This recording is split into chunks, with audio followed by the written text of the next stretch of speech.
આજે આપણે શ્રાદ્ધ માટે કલાકો સુધી દૂધને ઉકાળવાની ઝંઝટ વગર ફક્ત 10 જ મિનિટમાં કુકરમાં એકદમ શાહી દૂધપાક તૈયાર કરીશું. તો દૂધપાક તો બધાયને બનાવતા આવડે, પરંતુ દૂધપાકમાં ક્યારે, કેટલા સમયે અને કઈ કઈ સામગ્રીઓ મિક્સ કરવાની અને કેટલું આપણે દૂધ ઉકાળવાનું એ મોસ્ટ ઇમ્પોર્ટન્ટ હોય છે. તો આજે આપણે એકદમ પરફેક્ટ માપ સાથે આ દૂધપાક તૈયાર કરીશું. હવે દૂધપાકમાં ઉમેરવાની બધી સામગ્રી આપણે રેડી કરી લઈશું. તો તે માટે થઈને જો અહીંયા છે ને એક બાઉલમાં મેં 2 મોટી ચમચી જેટલા બાસમતી ચોખા લીધેલા છે.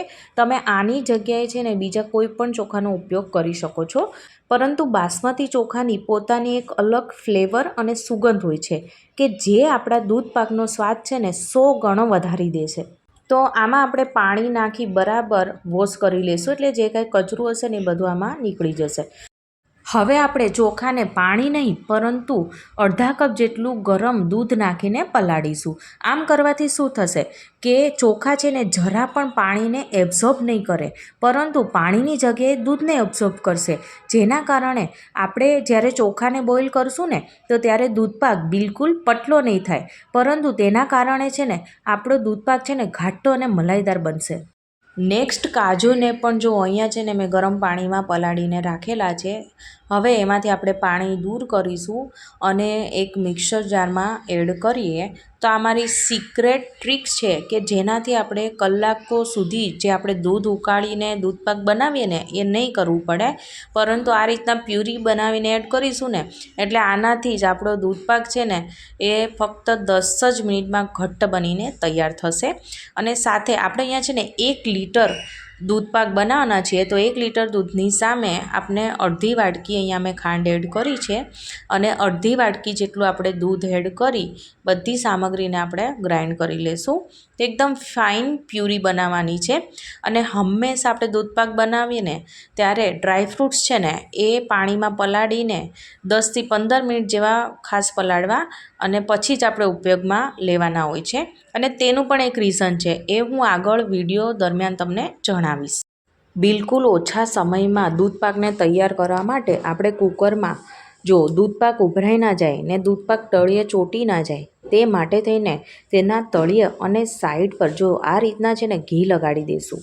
અને જો આ રીતના થોડું ઘી કુકરમાં લગાડવાથી દૂધપાકમાં ફ્લેવર તો સરસ આવશે જ, પરંતુ દૂધપાક છે ને એ નીચે બિલકુલ ચોંટશે નહીં.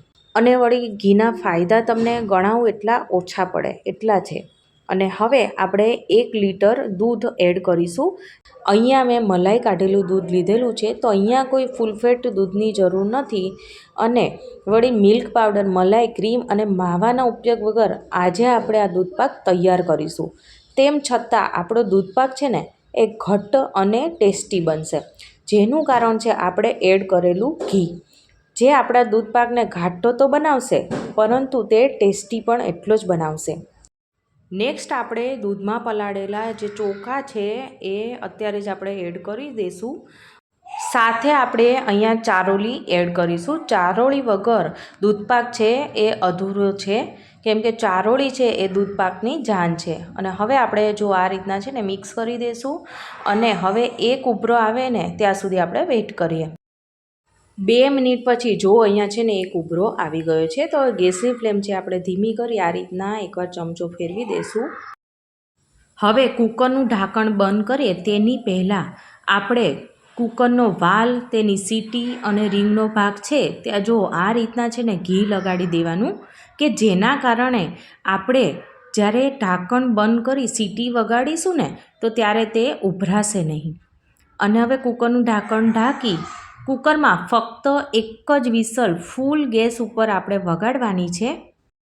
જો અહીંયા એક વિસલ થઈ ગઈ છે અને હવે આપણે ગેસની ફ્લેમ છે ધીમી કરી દીધી છે, પરંતુ હવે આપણે 2 મિનિટ જેવું તેને ધીમા તાપે થવા દઈશું, પરંતુ હવે વિસલ નથી વગાડવાની. તો અહીંયા તમારે ગેસની પાસે જ રહેવાનું, ક્યાંય આઘા પાછું નહીં થવાનું. બસ 2 મિનિટ થાય એટલે પછી હવે ગેસની ફ્લેમ બંધ કરી દેવાની છે. કુકર સાવ ઠંડુ થઈ ગયું છે અને હવે આપણે તેનું ઢાંકણ ખોલીએ છીએ. તો ફ્રેન્ડ્સ અહીંયા જો આપણો દૂધપાક છે ને એકદમ સરસ એવો ઘટ્ટ અને મલાઈદાર બનીને તૈયાર થઈ ગયો છે. એ અહીંયા છે ને આપણે એકવાર ચોખા છે એ ચેક કરી લેવાના. જો આ રીતના આપણે આંગળીમાં આ રીતના રાખી તોડતા જો આ રીતના છે ને એકદમ મીણ જેવા સરસ થઈ ગયા છે. જો તમે જોયું સરસ તૂટી જાય છે. આટલા ચોખા ચડેલા હોય પછી જ આપણે આગળની પ્રોસેસ કરવાની છે. હવે આપણે ખાંડ અને કાજુની જે પ્યુરી બનાવી હતી એ બધી જ આપણે એડ કરીશું. આનાથી આપણો દૂધપાક છે ને એ વધુ ઘટ્ટ બની જશે અને એકદમ ક્રીમી ટેક્સચર આવશે. અહીંયા મેં છે ને અડધા કપ જેટલી જ ખાંડ એડ કરી હતી. તમે જો વધુ ખાવાનું પસંદ કરતા હોય તો તમારે ચાખીને પછી એડ કરી શકાય છે, પણ મેં માત્ર અડધા કપ જેટલી જ ખાંડ એડ કરેલી છે, કારણ કે આમાં હજી છે ને જો દૂધની નેચરલી મીઠાશ પણ આવવાની બાકી છે. આના કારણે દૂધપાક છે ને એકદમ મીડિયમ નેચરલી મીઠાશવાળો સ્વાદિષ્ટ બનશે. જો વધારે ખાંડ ઉમેરીએ ને તો શું થાય કે માત્ર આપણે મોઢું ભાંગી જાય ને એવો ગળ્યો દૂધપાક બને, પરંતુ સ્વાદિષ્ટ બિલકુલ બનતો નથી. પરંતુ ઓછી ખાંડ એડ કરીને દૂધપાક એકદમ ટેસ્ટી તો બને છે, પરંતુ પ્રમાણસર મીઠો હોવાના કારણે તે ખૂબ જ ભાવે છે. હવે આપણે છે ને જો ડ્રાય ફ્રૂટ્સ એડ કરીશું, તો અહીંયા મેં છે ને આપણે કોઈ પણ ડ્રાય ફ્રૂટ્સ એડ કરવાના હોય તો તેને પલાળીને જ અને પછી આપણે એડ કરવાના. આપણે જે ટ્રેડિશનલ રીતે દૂધપાક બને છે ને તો તેમાં ફક્ત ચારોળી એડ કરીને અને પછી બનાવવામાં આવતો હોય છે, કેમ કે ડ્રાય ફ્રૂટ્સની અંદર જે તેલ હોય છે તે દૂધની સાથે મિક્સ થાય ને તો તેનો ટેસ્ટ અલગ આવતો હોય છે. તે ટેસ્ટ છે ને સાવ બદલાઈ જતો જ હોય છે.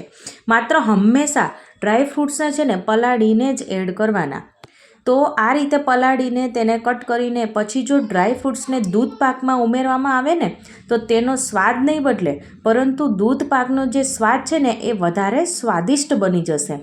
અને ડ્રાય ફ્રૂટ્સને ઉમેરવાના કારણે જે ડ્રાય ફ્રૂટ્સમાં રહેલું તેલ છે ને તે દૂધ સાથે મિક્સ કરવાથી આમ તો નુકસાન જ થતું હોય છે, પણ પલાળીને પછી ડ્રાય ફ્રૂટ્સ દૂધમાં ઉમેરીએ ને તો નુકસાન થવાના બદલે ફાયદા થશે.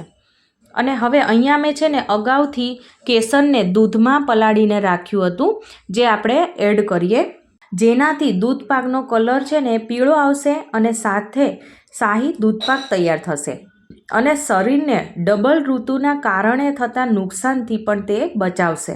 અને હવે લાસ્ટમાં આપણે ગેસ બંધ કરીને પછી અહીંયા જુઓ જાયફળનો પાવડર અને ઇલાયચીનો પાવડર એમ બંને પાવડર આપણે એડ કરીશું. તેનાથી ટેસ્ટ છે ને ઓર વધી જશે. તો આ બધું આપણે એડ કર્યું ત્યાં સુધીમાં તો જો 2 મિનિટ થઈ ગઈ છે અને એકદમ સરસ એવું બધું જો મિક્સ થઈ ગયું છે અને આપણો દૂધપાક છે ને એકદમ સરસ એવો બનીને તૈયાર થઈ ગયો છે. જો મિત્રો, તો એકદમ ઓછા સમયમાં અને એ પણ કુકરમાં ઘાટો મલાઈદાર એવો આપણો દૂધપાક બનીને તૈયાર થઈ ગયો છે. તો અત્યારે આ ગરમ છે અને જ્યારે ઠરશે ને ત્યારે ઓર ઘાટો બની જશે. તો તમે આને ફ્રીજમાં ઠંડો કરીને કે પછી આવી રીતના ગરમ રાખીને પણ આને બંને રીતે સર્વ કરી શકો છો. તો ફ્રેન્ડ્સ, ફક્ત 10 જ મિનિટમાં આપણે આ દૂધપાક રેડી કર્યો છે. અને આજની મારી આ રેસીપી ગમી હોય તો મારી ચેનલને સબસ્ક્રાઈબ, લાઈક અને શેર કરવાનું ના ભૂલતા. તો આપણે ફરીવાર મળીશું એક નવા જ ઉપયોગી વિડીયો સાથે. Thank you for watching.